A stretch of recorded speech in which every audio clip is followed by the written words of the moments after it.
Hey, this is Stephanie. And I'm Nina. And you're listening to Live by the Spirit podcast.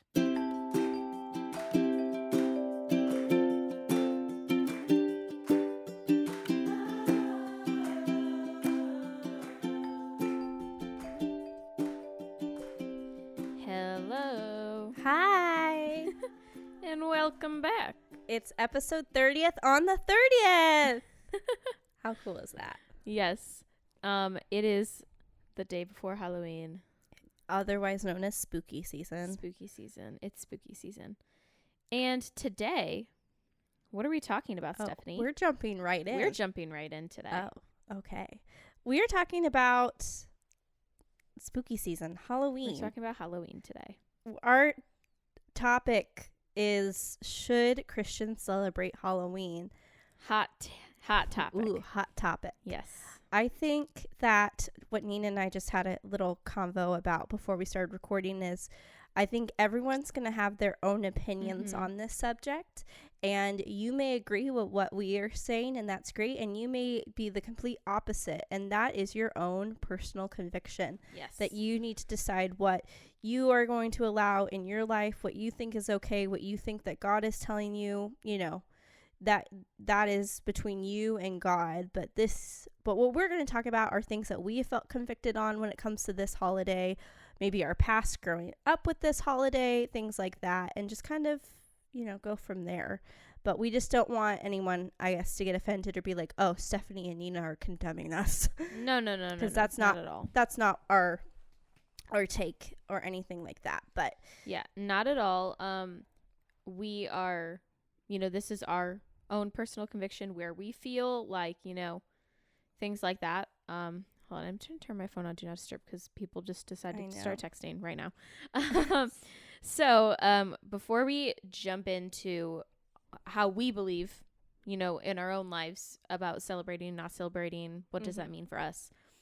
I'm going to give you guys a little bit of background on Halloween. I actually remember in 3rd grade doing an activity where we read a book on why Halloween came to be and, the roots behind it and why people celebrate. So, okay, the Halloween holiday has its roots in the ancient Celtic festival of Samhain, I think that's how you pronounce it, a pagan religious celebration to welcome the harvest at the end of summer when people would light bonfires and wear costumes to ward off ghosts. In the 18th century, Pope Gregory III designated November 1st as a time to honor saints. Soon after, All Saints' Day came to incorporate some of the traditions of that ancient Celtic festival, and the evening before All Saints' Day was known as All Hallows' Eve and later Halloween. And then also there's the jack-o'-lantern tradition where people carve pumpkins and set them outside their house. It was allegedly based on a legend about a man named Stingy Jack who repeatedly trapped the devil and only let him go on the condition that Jack would never go to hell. So that's a whole thing where he, trapped the devil in a jack-o'-lantern and burned. And that's why I was never allowed to carve pumpkins growing up. So that is a little bit about Halloween. You guys can look that up for yourselves if you so please. So Steph, I know you had a little bit to start off with. Yeah, I don't remember where this was from, so I don't know who to quote, but I did not come up with this. But I thought this was a good summary, kind of going off of basically the whole entire episode. And kind of going off a little bit what Nina was already saying, Halloween, no matter how commercialized, has almost completely pagan origins. And innocent as it may seem to some, it is not something to be taken lightly. Christians tend to have various ways to celebrate or not celebrate Halloween. For some, it means having an alternative harvest party. For others, it's staying away from ghosts, witches, goblins, etc., and wearing innocent costumes like little princesses, clowns, cowboys, superheroes, etc. Some choose not to do anything, electing to lock themselves in the house with the lights off, i.e. my dad. With our freedom as Christians, we are at liberty to decide how to act. I think that is so true. And I can speak for myself, and we can maybe go into, for me, I grew up, my parents met at church. They got married at the church. My sister met her husband at the same church. They got married at the church. I was born into this church. I was never really allowed to go trick-or-treating until we moved to Tennessee, and that was after a lot of crying and convincing.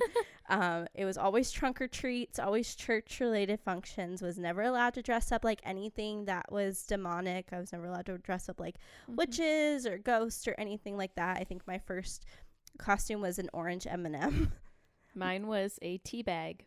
Oh my gosh, which is so funny because you like coffee. It's so funny. My parents literally put me in like a pillowcase, and I had like the tea, like what's that called? The string with like tea on the. It was so funny. My favorite was, I think it was my second Halloween. I was Barney. That I love that costume so much. Anyways, but and we did trunk or treat, anything that was related to church, and those were always good because it was done at the church, and so there was it felt a little more wholesome, and like it just said in that little paraphrase, like it was a harvest festival. But yeah, I never understood why I wasn't allowed to go trick-or-treating with my friends. My parents weren't, and this was more so my mom, and nothing against my mom, I love my mom. My parents are super, it's crazy because I wasn't allowed to I had to be supervised watching like That's So Raven or Wizards of Waverly Place, but I have vivid memories of watching like Halloween Town and Twitches and like all those little Halloween Disney Channel movies growing up, and even Hocus Pocus, which Hocus Pocus is like super witchcrafty, which is crazy. It really is. But again, my dad would say that it's all my mom. But that was just how I was raised. And so growing up, I was kind of like, I don't get why it's not that big of a deal. Like, it's all fake. Like, I'm not really trying to be a witch and do spells. I'm not really trying to do this, that, and then some. And becoming an older adult, my views on it has changed, and we can get into that in a second. But how did you grow up with Halloween? So funny. I did go trick-or-treating when I grew up. We the small town that I lived in, my parents still live there. It's very small, so there's one really set of like there's like the main street where you go trick-or-treating on, and then we didn't have any of the go to the rich part of the neighborhood and get like the big candy bars. Like, Tennessee's very different in that way, but like I lived in a very, very, very small town, so you can't do that. But I always grew up, we would go and we'd walk the main square, and then we'd go to our next door neighbors and trick-or-treat there. And then at the church that I don't really remember. So, because I started going to the church my parents still go to when I was like 12 or 13. And I think I was 12. And yes, it was 2012 when we went. Yeah. So it was right before I turned 13. And they had every year on the Friday before Halloween. It was never on Halloween, but it was like the Friday before, we'd have this big youth event where basically we would go to this Christian, like, it's like a Christian camp, and we'd go there, and they would set up this it was like a haunted house, but it wasn't a haunted house. And you'd walk through like a house, like a cabin, and they'd make it all spooky, and then at the end you would all go and they'd share the gospel with everybody, and they'd have like a big service and like worship and stuff. And like that was me growing up. But also, I never watched any spooky movies, anything Halloween related. But every year on Halloween, my family would watch this movie called Arsenic and Old Lace. Came out in 1944. It's a black movie. Black and white. Black and white movie. It's okay. Wow. That was bad. I'm so sorry. Black and white movie. And it's basically about this like guy who's getting married, and I'm not even gonna explain it. It's such a good movie. It's hilarious. So I always watch that every Halloween with my family growing up. But it's so funny because like talking to my mom like 2 years ago, she goes, "Why did I let you guys like celebrate Halloween?" And it was never that we like celebrated it. It was just like, oh, it's Halloween, let's go get candy. But it's like, my mom now is like, why did we do that? If you are looking for the bougie areas in Nashville trick-or-treat, I'd highly suggest Hendersonville. Oh, I'm sure. You get full-size candy bars. I'll never forget one year my mom was like, okay, if we're going to do it, we're going to do it right. And you're going to go get really nice stuff. I think I was like Raggedy Ann or something that year. But yeah, I think it's crazy because obviously when you're little, you don't understand it Yeah. at all. And for you, it's just dress up. Like, that's something I loved to do growing up. Mhm. I loved dressing up. I had all my little Disney princess outfits and things. And Yeah. I remember, like, my best friend and I, my last Halloween in California, we dressed up like the cartoon Lizzie McGuire. You know, it was like people that we really looked up to. And I thought that it was so much fun. And there's like a part of me that when I have my own kids in the future, I want them to experience that. But I don't want it to be in an atmosphere where they're going to be confused or feel like certain things are okay. And I think no matter what, we're gonna have, you know, our kids are gonna ask us why, just like we asked why. And I think it's your own personal, you know, feelings with God that are ultimately going to decide what you personally believe in. This year has been a very interesting year for me. I spoke about this recently with some of our friends, but this was the first year that I did not have a desire to watch Hocus Pocus. I did not have a desire to watch Halloween Town. I normally will put that stuff on in the background. For me, it's been like, I'll just watch When Harry Met Sally and like all my little fall movies. But when it comes to anything that has any form of witchcraftiness to it, even Harry Potter, I love Harry Potter. I haven't had a desire to watch it.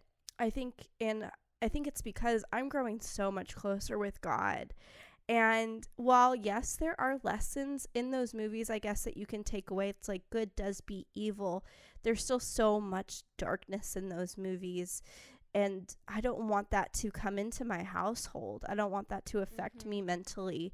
I think that, you know, there's a verse. Let me pull it up. I just read it out to Nina. There's two verses I can think of. Isaiah 5:20.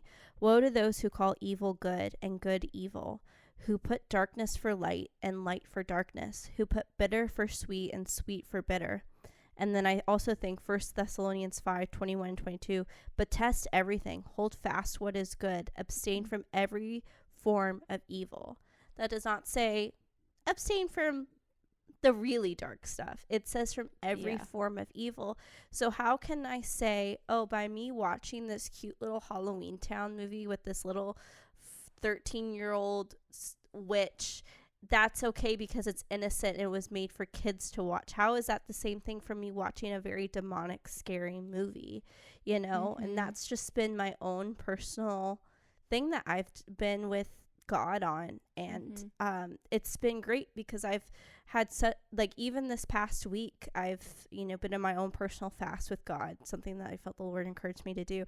And it's just like, wow, if I was allowing myself to entertain some of those other things, it'd be pulling me away from that. So yeah, I have like a bucket load of scripture in my brain right now. Of course she does. And all of them are from Ephesians, funnily enough. But yeah, I agree. I think that, you know, I think that when we water down certain things, that's where the problem becomes. Because we're like you said, oh, it's this cute little movie that's meant for children. It's like, why is there a movie made for children about being a witch? Why?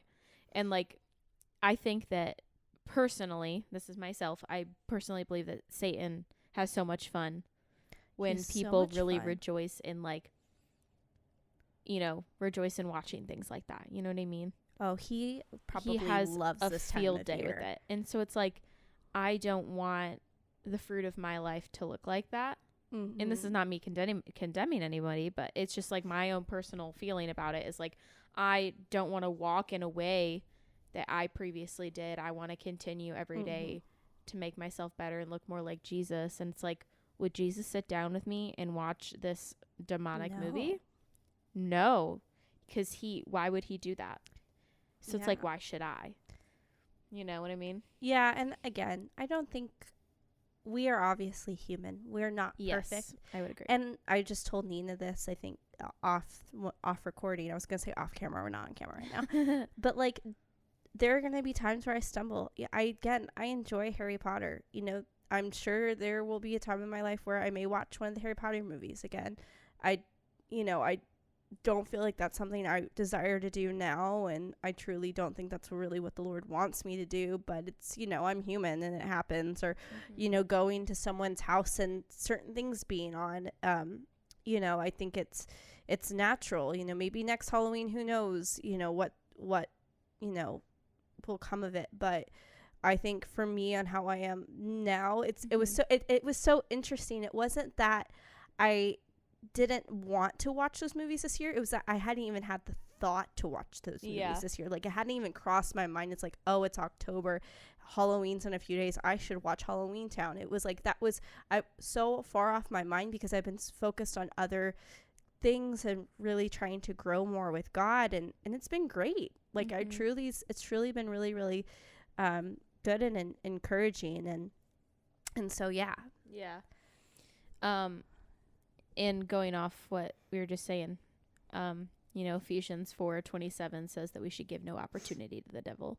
So it's like, I feel like with my life right now, I don't even want to give him any sort of foothold. I don't want to do anything that would even in the slightest bit give him pleasure. Like, that is not my end goal. And, you know, so also another verse that I had in mind, I was just going to read the one, but I feel like it really goes into it really well. For at one time, this is Ephesians 5, 8 through 11. For at one time you were darkness, but now you are in the light of the Lord. So walk as children of the light. For the fruit of light is found in all that is good and right and true. And try to discern what is pleasing to the Lord. Take no part in the unfruitful works of darkness, but instead expose them. And then if you skip down to verse 17, it says, do not be foolish, but understand what the will of the Lord is. Do not get drunk with wine, for that is debauchery, but be filled with the Spirit. So it's like, really be like discerning of what the Lord is telling you, and make sure you follow that. Don't be foolish, as it said. Understand what God's telling you to do, and be filled with the Spirit. That's crazy. In my notes, I had Ephesians 5:15 and 16, which is I was going to read that. Yeah, which is, look carefully then how you walk, and not an unwise, but a wise. Make the best use of time, because the days are evil. And I think that is so true. We live in we are living every day in a flesh-driven world, and a world that's not driven by God, but of darkness. And so that's what's so cool about being a Christian, is that we are light in the darkness. And so when you allow yourself to entertain darkness, you're almost making your light like dimmer. And we want to be these bright lights. We want to stand out. I'm going to use the Lord just gave me this, but there is a show that Nina and I have watched in the past called Once Upon a Time. And that show, I will say, it's like based off of Disney movies and stuff, and like there is magic and things like that. So I don't know your thoughts on that, because magic is witchcraft.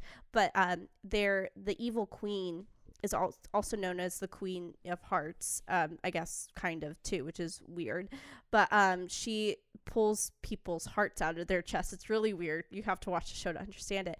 But Snow, and sorry if you are watching the show and don't want spoilers, maybe skip like a couple minutes, but there's Snow White does something that's not great. She does something that's very unlike her. And Snow White is known as the one character who always brings hope. She's light. She always does good, no matter what the cost, no matter if it's going to cause them hardship or whatnot. She always does the right thing. And in this one moment of weakness, she decides to do something that's not good. And the evil queen pulls her heart out of her chest and shows her that there's now black on her heart. And if you pull the evil queen's heart out, her heart is covered in blackness. But almost for us as Christians, when we entertain these dark things and things that are of, like, we have to face it, things that are not of God, that are of the devil, we are almost making our hearts slightly dark. And I don't want to have a little tiny piece of darkness on my heart. I want my heart to be pure and full of God. And so that was a really cool visual that I think the Lord just gave me on that. Yeah, and kind of like you were just saying, like, in this world, it's all of the flesh. And it says, if later in Ephesians, I love Ephesians. It's like my second favorite book of the Bible. But in Ephesians 6, 12, it says, we do not wrestle against flesh and blood, but instead against the rulers, against the authorities, against the cosmic powers of this present darkness, against the spiritual forces of evil in the heavenly places. So it's like we're not fighting someone physically. We're fighting against this spiritual realm. And that's where Satan really lies. And that's where he is. And, you know, we need to know that that's, you know, we're not fighting that flesh and blood. We need to be really careful, and we need to be making the best use of our time, like you were saying, you know, because that's when we can fall into that. I think another good verse, look at us with the verses this week, is in John 3:19-20. And this is the judgment. The light has come into the world, and the people loved the darkness rather than the light, because their works were evil. For everyone who does wicked things hates the light and does not come to the light, lest his works should be exposed. I mean, that just says everything that we just said right there, confirms it right there. Yeah. Hey, Ephesians 4:14 says, no longer be children tossed to and fro by the waves and carried about by every wind of doctrine, by human cunning, by crafty and deceitful schemes. Yeah.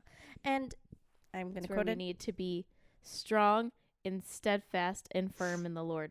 Sorry. And, I mean, it says it in James 4, that, I mean, I'll read it, but submit yourself, therefore, to God, resist the devil, and he will flee from you. I mean, we can, like, literally just, it's honestly feels good when you resist the devil, because he's gone. We have such power. I think we forget that we have such power over the devil, like, by having not just being born again, but also being baptized in the Holy Spirit. Like, we have such power over the devil, and we let the devil rule over us. It's almost like having that bully at school that, like, has no power over you, but you let them, like, affect you day in and day out, when you could just say, hey, I'm not going to listen to you anymore. Like, we have that power with the enemy, is just to finally say, hey, I'm done with you. I'm done listening to you. I know who I am. I have confidence. But, you know, that takes time. That takes us learning, and that grows, you know, that's why I think it's so important to know God, not just believe in God, but have that personal, intimate relationship with God, and just truly trust him in everything. And, you know, I've been in 1 Samuel recently, and, you know, it says that Samuel, like, rested with the ark, which was very illegal during the time, but that's how desperate he wanted to have that intimate relationship with God, that he slept with God. And that's, like, what we need to do to be able to resist the devil. I was gonna say, do you want me to read another Ephesians passage, or do you want me to read something from 2 Corinthians? Whatever you want. Well, when you were saying, like, we have that power, you know, Ephesians 3:20, I've said this verse 45,000 times, but we tend to stop. It says, now to him who is able to do far more abundantly than we ask or think. But then it says, according to the power at work within us. So it's like we have that power through Christ. And then, you know, this one I think that I don't think of when I'm thinking about, like, Halloween and stuff, but 2 Corinthians 10:4-5, for the weapons of our warfare are not of the flesh, but we have divine power to destroy strongholds. We destroy arguments of every lofty opinion raised against the knowledge of God, and take every thought captive to obey Christ. So it's, you know, we have that power to do that. Yeah. Now, Nina, for you, what is, like, your typical time of year? What are you okay doing now, as a Christian following God and everything? Like, do you carve pumpkins? Do you go to haunted houses? You know, like, do you go to costume parties? Like, what to you is stuff that, you know, you do that you still feel like is okay? And again, no judgment. And sure, vice versa. Yeah. Well, last night we actually did go to a costume party. Fun facts. Well, when you hear this, it would have been a few days ago. But I think that I've been kind of thinking about this a lot recently, specifically within the last couple of days, like leading up to it. And my brother and I had a conversation the other day, and it's like, I don't want to take things too lightly, but I also don't want to take things so seriously. Yeah. But then also, what are we called to do? So it's like in my head, this internal, should I be doing this? Should I not? I haven't not carved any pumpkins this year. I have a pumpkin. I want It's paint yellow. a pumpkin. I think that's like what I kind of want to do. Fun. I have a yellow pumpkin right now, and it's so cute. But I haven't carved a pumpkin. I don't watch any Halloween movies really. I've seen Hocus Pocus one time, a long time ago, but I just don't really have an interest in watching like horror movies or like Halloween based movies. Like I don't really desire to watch it, and I also sometimes feel just icky afterwards, you know? Yeah, you need like a palate cleanser afterwards. I know, and I'm like, I don't want to feel icky after watching something. I'd rather watch something that is like wholesome or like, you know, something that fills my cup up. But yeah, I don't know. Here's my whole thing with like the whole costume party thing. And I've been thinking about this all day. Because we have some friends who did not go because their own personal conviction did not want to come to a party. Which is okay. Which is fine. And I actually very much respect them for that. Same. Because it wasn't a Halloween party. It was straight up a costume party. Like we sat around a bonfire and talked and made s'mores. And we were just happened to be dressed up. And I will say, like, our friend who threw it asked people not to do any, like, dress up like anything kind of. Oh, yeah. Like, we're not. Yeah, we're a church group. Yeah. But I also then, you know, we can call it a fall party or a harvest party or whatever, but we're still practicing things that people who celebrate Halloween practice. So to what extent, you know, do we not do things? And I think that, like, where I'm at right now, I'm like, okay, like, last night I dressed up as one of our pastors. And, like, you know, and I think that, you know, that's fine. But also I've been all day thinking about, should I have even gone? Should I have dressed up? Because what does the Lord call me to do? And I guess that's something that I'm still thinking about and like kind of struggling with right now is like, how much do I do? What do I not do? Because I don't want to say I'm not celebrating Halloween, but then, you know, low-key be celebrating. You know what I mean? Because that's what people do, you know? Yeah. And we don't celebrate Halloween because we're not, celebrate is a very big word. And we do not do that. We celebrate a lot of things, but we do not celebrate Halloween. So I think it's like I don't know. Sorry if that literally made no sense. That's just like my head right now.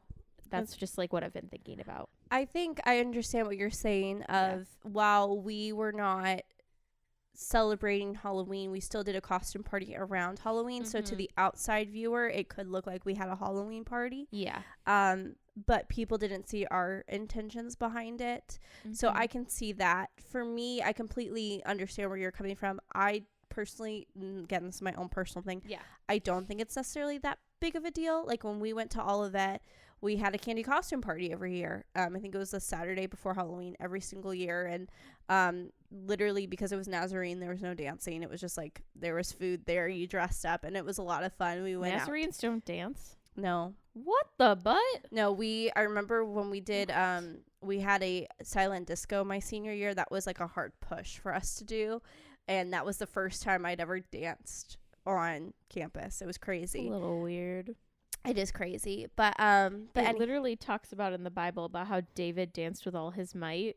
So it's like before the Lord. So it's like, I'm gonna dance with all my might before the Lord. Yeah. But anyways, it was literally just like it was just literally a costume party where we all dressed up. There was food there, like being a student council, like got to, you know, run it. And then we had a costume contest, which you could or didn't have to participate in. It was really cute and innocent. We had a lot of fun. And it was great because like people could bring their kids to it and things like that. But for me, I don't necessarily think it's that big of a deal, but I totally understand what you're saying, that it's just because we're doing it around the same time, because I think also we're still feeding into, well, everyone else is doing it, so we want to still do it. I think the way we did it, though, was super innocent and stuff, but it's when you post photos, like I dressed up like Padme, but when I post photos of me in my Padme costume, people are like, oh, she's at a Halloween party. That's their first assumption. And so I get that. I don't want to be known for that too. So I think that is a fine line. And again, if we, you know, decide next year that we want to do something else like that, and you decide that's not what you want to do, that is A-okay, because that is what you and God want to have. My dad and I keep missing each other today. Well, because I'm like looking Sorry, down my at dad called me. Ephesians 4:22-23. It's like, put off your old self, which belongs to your former manner of life and is corrupt through deceitful desires. But renew your minds and put on the new self, created after the likeness of God, in true righteousness and holiness. So it's like, I'm not saying that like what we did was necessarily wrong, but like, was that me putting off my old self? Was it like, you know, that's where my head is mentally at right now, is like, Yeah. you know, like, next time would I do that because of like where I'm at in my faith? And like, I'm not saying that like we talked about at the beginning, everybody's conviction is going to be different. Everybody's going to have certain things that they don't want to partake in due to their personal conviction that the Lord is telling them not to do. And I fully believe that. And so, and I support, you know, what you would want to do and what our friends decide to do by not going, but our other friends who decide to show up, like, I support all of us in our own personal faith journeys, because I know that all of us are on a solid foundation. And we all have our, like, where we are all at is very solid. Yeah. And so I trust all of us in our, you know, what we are walking in. If that makes sense. For me, also, like, because of the history behind carving pumpkins, I probably don't know if that will be something I'll ever do again. Like I said, I may like to paint a pumpkin. I love pumpkins. I love pumpkin pie. But for me, it's little things like that. And I think every year's I'm gonna be honest, every year's gonna be different. Yeah. And I think Dad, I love him, but I told him I'd call him back in a second, and he just called me back again. I will call you in a minute. I'm recording. I'm so sorry. I mean, we're like almost done. We're almost done. Yeah. But anyways, I think we basically got our point across. Yeah. So again, whatever you decide to do, that is ultimately between you and God. I guess our biggest question is, what do you feel convicted about? And you know, kind of go off there. I'm very interested to hear like what you guys have to, you know, say. So if you want to reach out to us, leave us a comment on the reel that's been posted or going to be posted at some point today if you're listening on the actual 30th. But if you want to comment on our episode, we will also see those as well.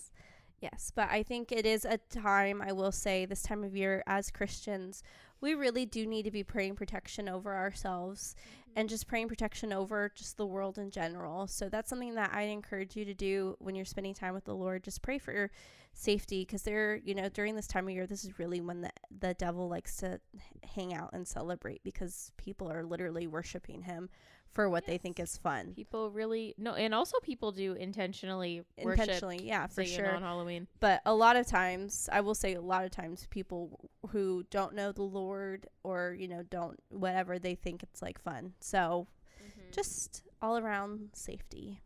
So anyways, we are so thankful for you guys listening to us another week. We'll be back next week for an episode. We're almost in Christmas season. We are almost in Christmas season, but before that comes my favorite holiday, Thanksgiving. So anyways, we'll talk to you guys next week. Peace and blessings, y'all. Bye. Bye.